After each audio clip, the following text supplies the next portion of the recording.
This is the curried fish recipe that converted my husband into a curry fish lover. After we've cleaned, cut and washed the fish, we will season it with green seasoning. I'll leave the link for that below. After it has marinated for a minimum of 1 hour or overnight covered in the refrigerator, we'll bring it to room temperature and prepare it for frying. While the oil is heating, we'll coat or dredge the fish in flour, shaking off any excess.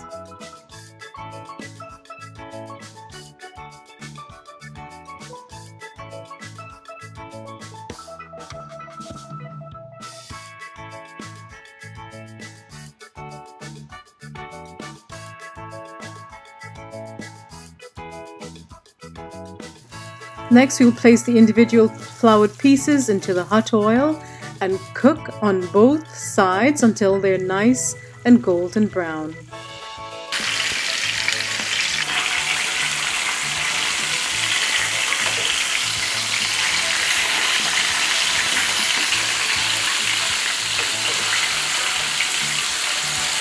You really don't have to cook it all the way through because it will continue to cook in the curry sauce later.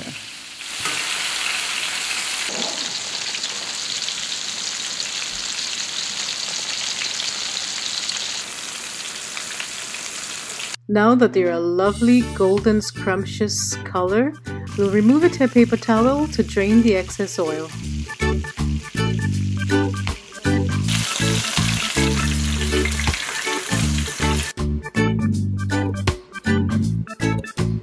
After I have snacked on that fish head, now I'm ready to move on to the prep work.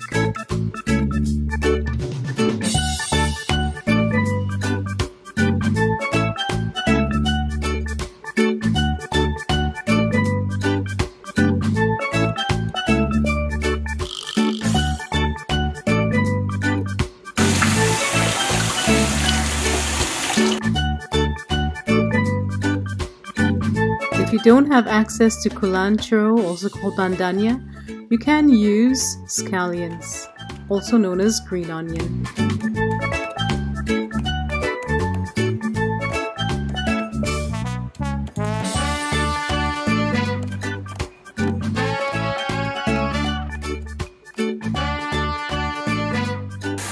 Today I'm also using a half large green mango.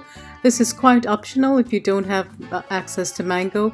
You can use a few slices of lemon instead. It adds a nice tartness that goes great with the curry.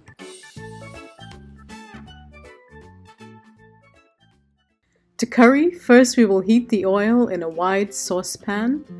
Next we will add a quarter of the onion, a garlic, pieces of hot pepper, and cook until the edges become golden brown. Then we will add about 4 tablespoons of curry powder and cook it until it's nice and grainy and fragrant. We'll add about a half cup of water and continue to cook it to let the flavors develop. Cooking the curry also removes the raw taste.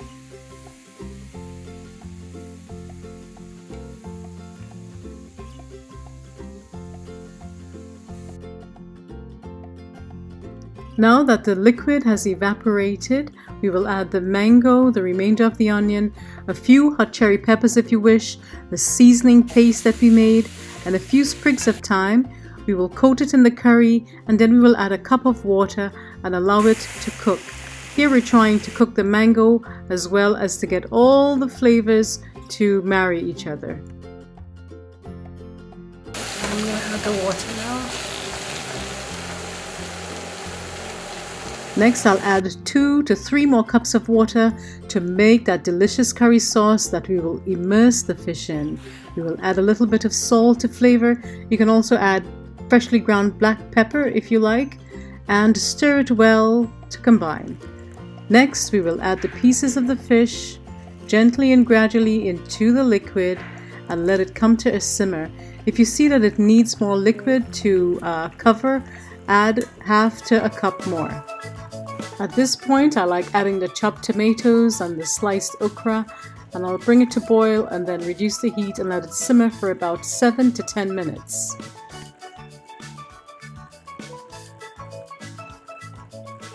We are not going to turn or stir the fish. we are going to baste it with the curry sauce. And we're going to continue to cook it on that gentle simmer until the mango is tender and the sauce has slightly thickened. We will add a little more salt if required, and then we're done. Keep in mind that once the heat is turned off and it begins to cool, the fish will continue to absorb the liquid or the sauce, so always add a little extra sauce or more than you think you need. Next, I'm going to make a mango chow salad with the other half of the mango.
And that's it, my friends, for today's video. I really hope you enjoyed it.